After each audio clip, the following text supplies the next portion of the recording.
Lihat. Assalamualaikum dan salam sejahtera. Nama saya Nurul Syazala binti Mihai. Nombor matrik saya 056671. Tajuk kumpulan kami adalah mengkaji perkembangan kehidupan masyarakat orang asli di Kampung Kuala Lebir, Gomusang, Kelantan. Daripada tajuk ini dapat dilihat bahawa kumpulan sasaran adalah masyarakat orang asli dan tempat tugasan yang kami pilih adalah Kampung Kuala Lebir, Gomusang, Kelantan. Kami telah pergi ke perkampungan orang asli ini pada 20 dan 21 Mei 2022, iaitu selama 2 hari 1 malam untuk mendapatkan data-data dan maklumat bagi tujuan tugasan kumpulan kami. Walau bagaimanapun, video pada kali ini saya ingin memberikan pencerahan tentang refleksi diri ataupun refleksi masyarakat orang asli yang berada di sana kepada masyarakat ataupun pihak yang berwajib. Refleksi diri ini saya memberitahu daripada dua sudut pandang masyarakat orang asli, iaitu Tok Batin dan juga Hassan.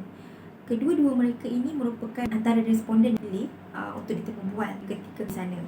Jadi Tok Batin ini merupakan orang yang berpengaruh, yang mengetahui apa-apa sahaja penambahbaikan yang perlu ada di perkampungan itu. Yang kedua pula adalah Hassan.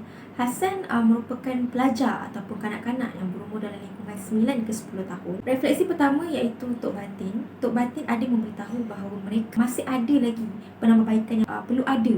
Antaranya bekalan air, walaupun bekalan air itu ada dah diberikan dan disalurkan ke setiap rumah mereka, tapi masih lagi tidak bersih sepenuhnya dan tidak mencukupi kerana ada lagi bau-bau yang tidak enak apabila mandi. Jadi ada kalanya mereka perlu pergi ke sungai untuk mendapatkan bekalan air yang bersih. Untuk bekalan elektrik juga di kawasan perumahan itu, contohnya seperti di jalan raya, masih tiada lagi bekalan elektrik yang mencukupi, lampu pada waktu malam yang merisikokan mereka kerana mereka kan tinggal di kawasan perhutanan kan.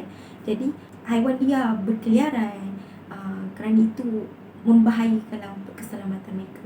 Dalam masa yang sama juga, Tok Batin juga ada memberitahu tentang mereka ada bantuan yang diberikan setiap bulan daripada jangkau akan datang dan memberikan bantuan kepada mereka daripada segi bekalan ubat-ubatan dan kemudahan-kemudahan lain. Tapi tiada klinik desa yang berkaitan dengan perkampungan mereka. Jadi apabila berlakunya kecemasan, mereka kena menghubungi dahulu pihak-pihak berwajib dan kemudian kena menunggu untuk mendapatkan bantuan untuk pergi ke hospital ataupun klinik yang jauh daripada kawasan mereka. Jadi antara yang mereka inginkan juga adalah klinik desa. Itu adalah sudut pandang daripada Tok Batin, memberitahu sedikit sebanyak berkaitan dengan apa yang perlu mereka dapatkan lagi. Tapi daripada sudut pandang Hassan yang merupakan kanak-kanak, walaupun Hassan itu kanak-kanak, tapi dia mengetahui apa yang terjadi dan dia faham yang bahawa mereka ni golongan tertinggi. Kerana Hassan ialah kanak-kanak, dia ada keinginan tau. Dia ada keinginan, macam contoh, dia nampak kawan dia ada handphone, dia nak ada handphone juga. Dia nampak kawan dia ada mainan, dia nak ada mainan juga. Tapi bila dia menyuarakan pendapat itu kepada ibu bapa dia mengatakan bahawa mereka susah. Jadi mereka tak boleh untuk dapatkan benda-benda itu. Jadi di situ Hassan daripada kecil telah pun dimomokkan dengan perkataan yang mereka susah.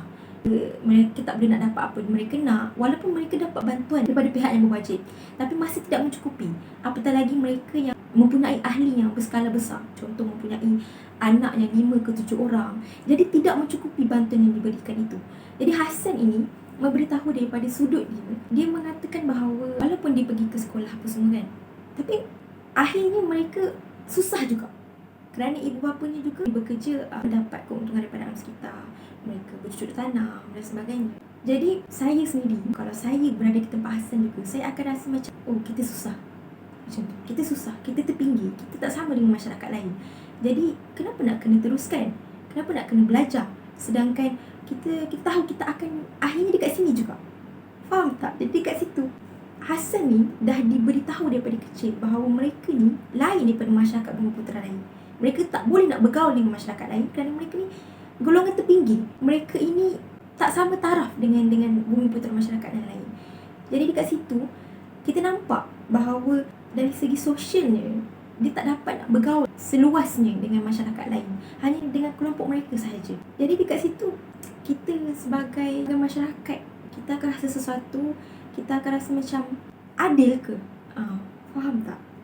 Jadi harapan mereka, dia mengharapkan satu, mereka mempunyai tanah yang menjadi hak milik mereka secara mutlak. Kerana sekarang ini itu masih tanah kerajaan. Jadi apa-apa saja kemungkinan mereka kena bersedia. Dan kedua juga, Tok Batin ada memberitahu harapan Tok Batin ini kalau boleh dia nak mempunyai, memanglah mereka ada rumah batu, tapi kalau boleh mereka nak ada, kalau sekarang ni terkini ni mereka ada 3 bilik, kalau boleh nak ada kemajuan daripada bilik itu, mungkin ada 4 bilik ke 5 bilik ke. Ini untuk keselesaan mereka juga. Secara kesimpulannya dapat dilihat bahawa keseluruhan yang saya bagi tahu tadi, mereka ini mempunyai harapan supaya mereka maju lagi seperti masyarakat lain, sama taraf mereka dengan masyarakat lain. Bukannya mereka ni dikategorikan golongan terpinggir lagi. Dan sama-sama, walaupun mereka dapatnya kemajuan di perkampungan mereka, tapi masih banyak lagi penambahbaikan yang perlu untuk pihak-pihak berwajib untuk menambah baik lagi kemudahan-kemudahan di sana. Itu adalah keseluruhan. Jadi itu sahaja daripada saya. Sekian, terima kasih.